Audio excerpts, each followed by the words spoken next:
Welcome to the Human 5.0 Project, the podcast where we cut straight to the breakthroughs that matter, the show where science meets self-optimization. I'm your host, Ultimate Biohacker 10X, and here we break down the real research, real data, and real dosing behind modern biohacking, from compounds and peptides to techniques, devices, lifestyle strategies, and performance protocols.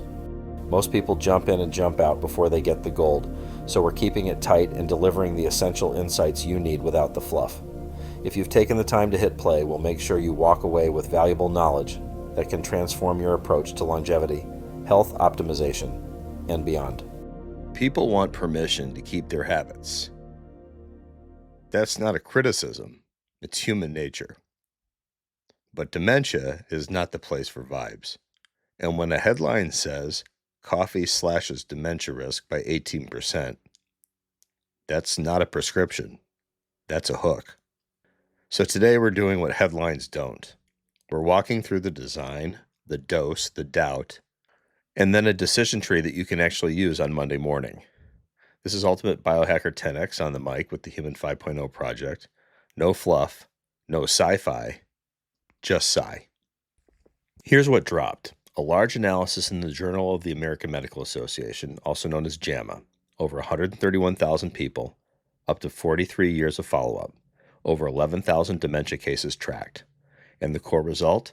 Higher intake of caffeinated coffee and also caffeinated tea was associated with a lower risk of dementia.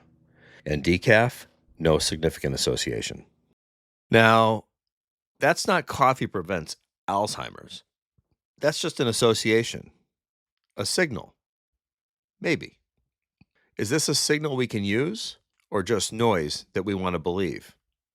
And this is where the skepticism enters. Now, Dr. Céline Gounder was on CBS Mornings, and she said, studies like this drive me nuts. People want permission to do the things they're already doing. She's absolutely right, but she's not dismissing the data. She's contextualizing it. And that's what we're going to do here. No more hype, no moral panic, no just drink more caffeine.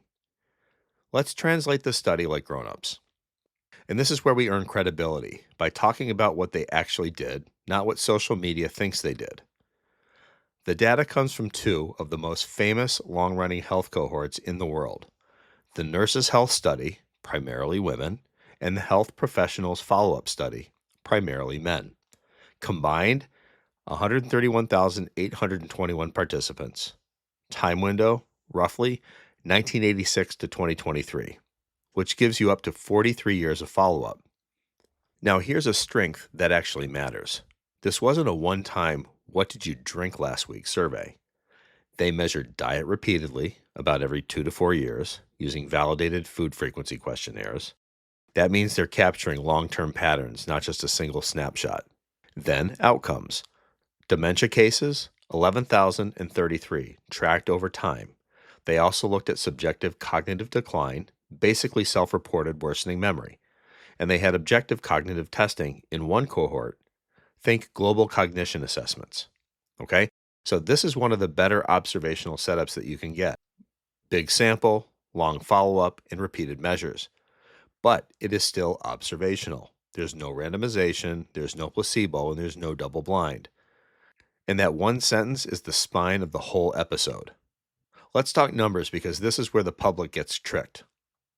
The headline result: people in the highest caffeinated coffee intake group had a hazard ratio around 0.82 compared to the lowest intake group. That's where the 18% lower relative risk comes from. But relative risk is a magnet for hype. So here's our reality check. The paper also reports rates like 141 versus 330 cases per 100,000 person years when comparing the highest versus the lowest groups. Translation: this is not a vaccine, this is not a statin, this is a modest signal spread across years in a population.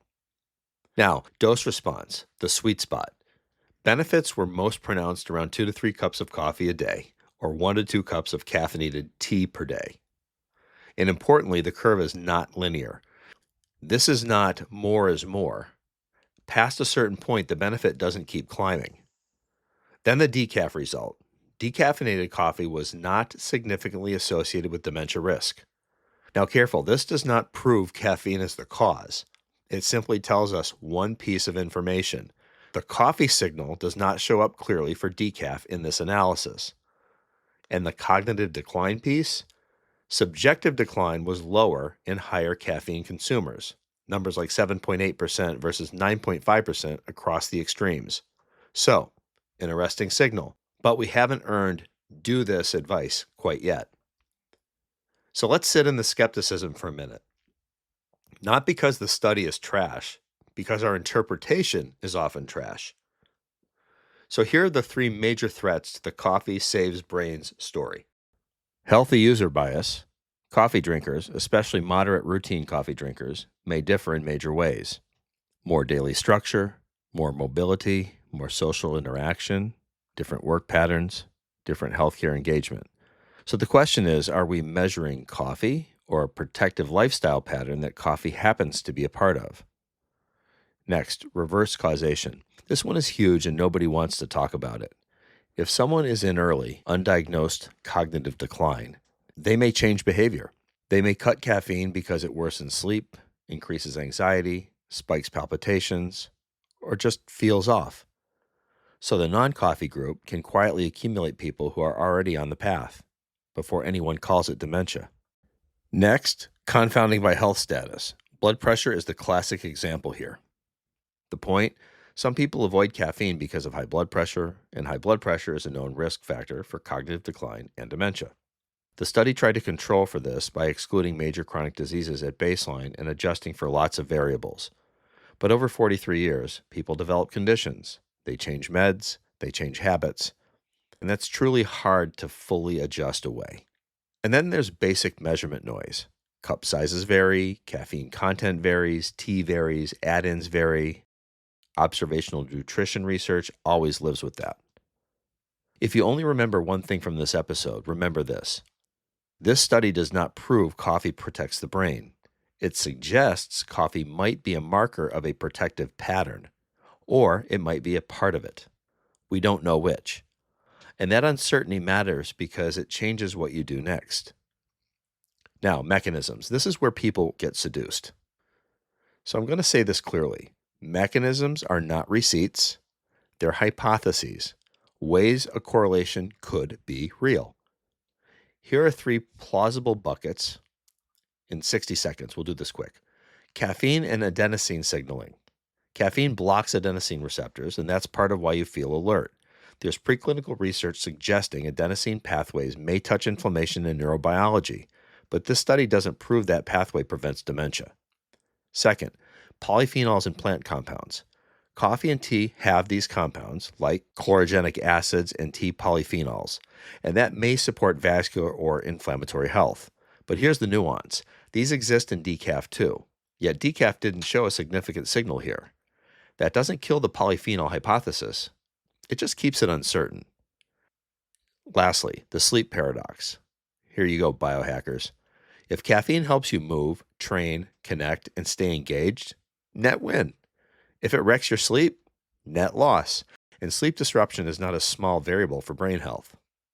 The protective pattern, if it's real, probably isn't more caffeine. It's moderate dose, smart timing, and a life it supports. All right, here's the decision tree. No hype.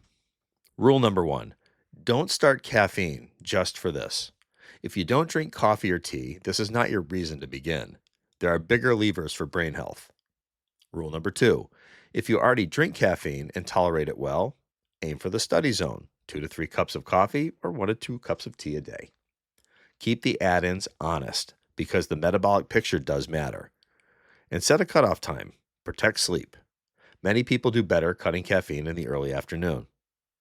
Rule 3, if caffeine spikes anxiety, blood pressure, palpitation, or wrecks sleep, this is not your lever. Your brain does not care that coffee is trendy. Your nervous system will send you the invoice. Rule number 4, the big levers. Yes, the boring dementia stack. This is where public health gets unsexy, yet effective. Exercise and movement as a weekly non-negotiable. Blood pressure control in midlife. Metabolic health, glucose, weight, lipid profile.